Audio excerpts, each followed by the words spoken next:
together to raise revenue to run the North. So the point you're making is the amalgamation was carried out so that the South, the viable South, would help the moribund North. Hello and what's up, guys? In this video we are uncovering a hidden truth about Nigeria's past, one that explains why the North is bankrupt today and why the South has always been the backbone of this country. The year was 1914. Many of us were taught that Lord Lugard joined the North and South together to form one strong Nigeria, but insiders now say the truth is far from that. This amalgamation was never about unity. It was simply designed to favor the North. Here is where it gets shocking.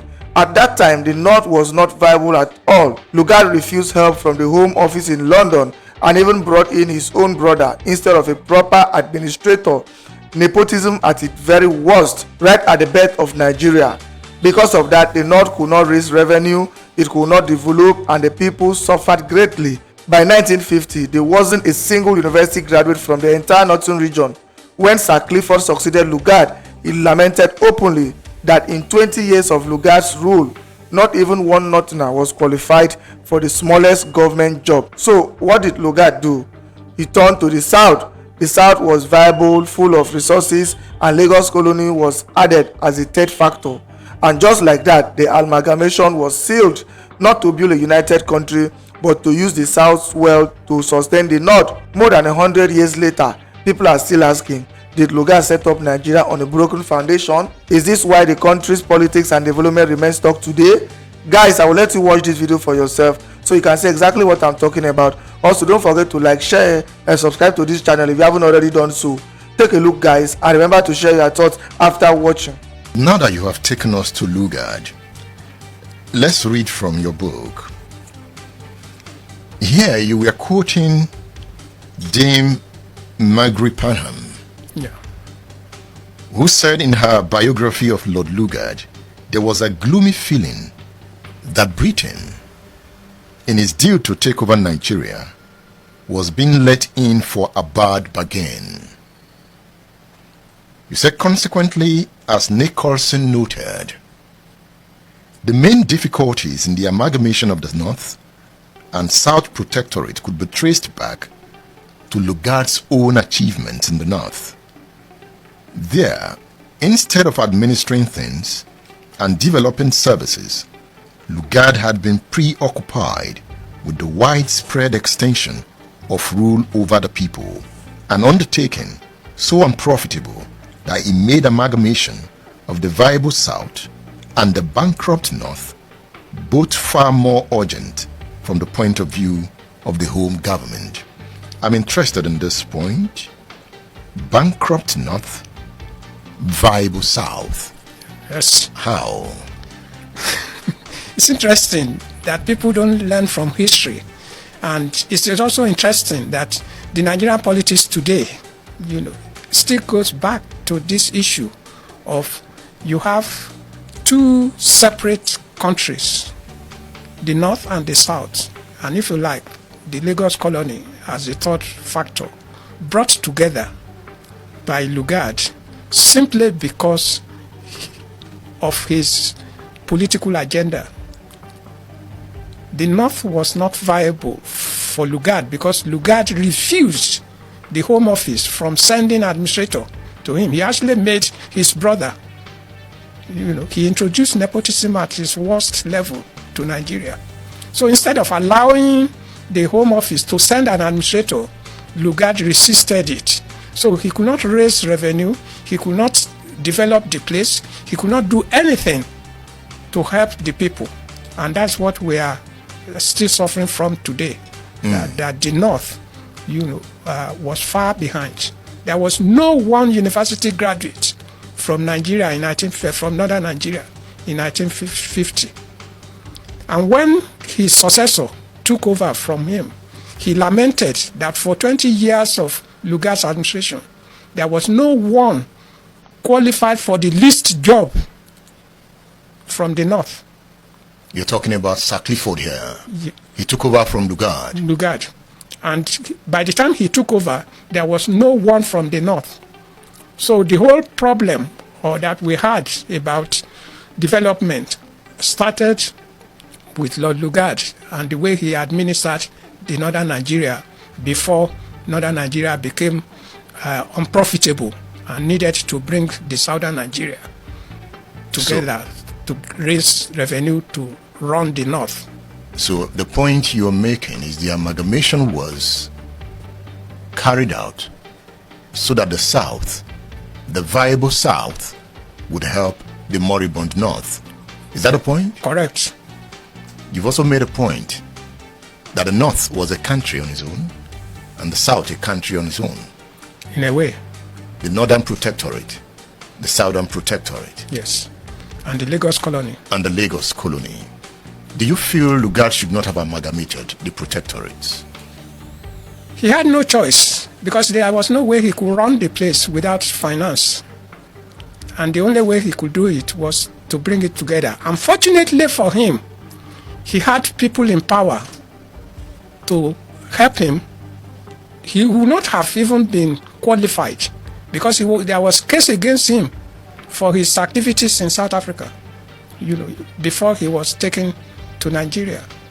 So, but Chamberlain and his other friend there, they presented to the House that he was the most qualified person. So, in the end, he had the day. Let me tell you something mind-blowing. Nigeria wasn't born naturally. This is actually forced marriage. Some of us know the story, but I'm just going to say it for those who don't know it. In 1914, a British man named Lord Lugard sat down and decided that the easiest way to control this land was to merge two completely different regions, the Northern Protectorate and the Southern Protectorate. Now here's the thing, the North and the South were not the same at all. The North was mostly run under an indirect rule. That just simply means that the British allowed the emirs and the kings and the traditional rulers to keep power as long as they reported back to them. The South, on the other hand, was not like that. It was exposed to Western education, trade, Christianity, and there was more direct British control. Now, these two regions had different cultures, different religions, and different system of government, even different economies. The North had no interest of being merged with the South, and the South didn't actually ask for it too. But the British didn't care. Why, you may ask? Well, it's because of money.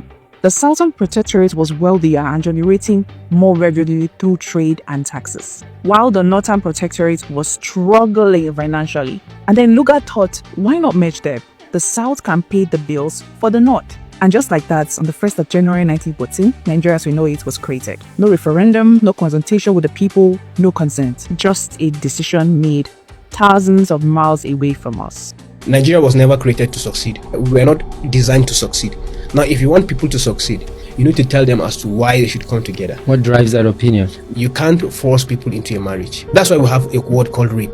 It was a forceful amalgamation to begin with. How is our problem the British government? Because the British have left. Now, Nigeria, as we are more racist because we are more tribalistic. So did the Brits introduce tribalism to us? No, they didn't. Typically, an average black man, I know my head is going to roll on this anyway. An average black man is a racist. Wow. Yes, an average black man is a racist. Wow. Yes, because he blames everybody for his woes. He blames everyone for his misfortune. He blames the white. He keeps blaming the white. Given the opportunity, would you have done differently? Because what are we doing here currently? We should learn, because of the pigment of our skin, to learn to live together. But no, you are more Fulani, you are more Igbo, you are more Yoruba, you are more Hausa than you are Nigerian.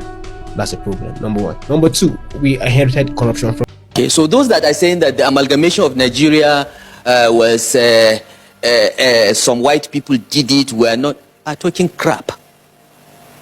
Most countries were artificially created. There are very few countries. Even United Kingdom is an artificial creation. Scotland, Wales, England, they have histories of killing and fighting each other. Okay, so our amalgamation by whoever, by whatever, in my view, in my opinion, is an act of God. God meant us to be together. If you look at the population density of the African continent, you will know that Nigeria is God's creation. It was not Lugard's creation. In one little corner of Africa, God decided to put all these energetic people and put so much of the continent's resources. Nigeria has every mineral. Obi will tell you she was mining minister, and she did a lot to try to make solid minerals come up. We have everything, and it's not an accident. I don't believe it is. And if you want to check, go and look at history. Most nations, 90% of all the nations you see on this planet were artificially created in much the same way as Nigeria was amalgamated. Okay, so that's one reality. The second reality is this. Some of the most homogeneous countries have turned out to fail more easily than some of the heterogeneous countries. The biggest example of state failure in world history is Somalia. Somalis all speak the same language, and they are almost all entirely Muslims. The country has not had a government for, what, 30 years? They are trying to get a barely functioning government now, but they all speak the same language and of the same religion.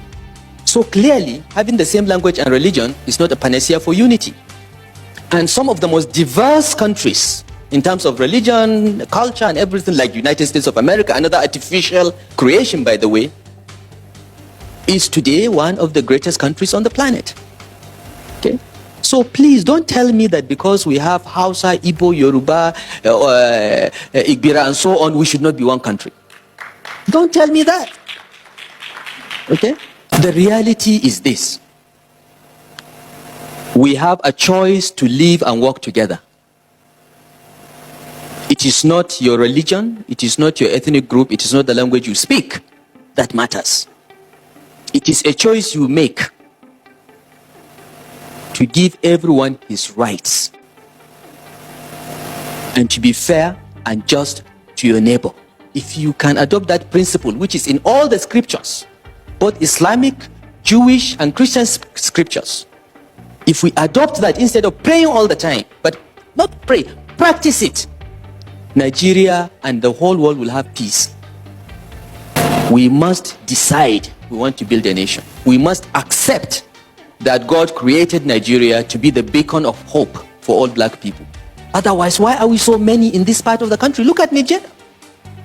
Niger is several times the size of Nigeria in terms of land area. What is their population? They are the size of my extended family. Okay? It is Nigeria that can be a truly black nation. It is Nigeria that can show that black people can get it right. It is a responsibility God has placed on this country. That is why you must all consider a career in politics and public service seriously.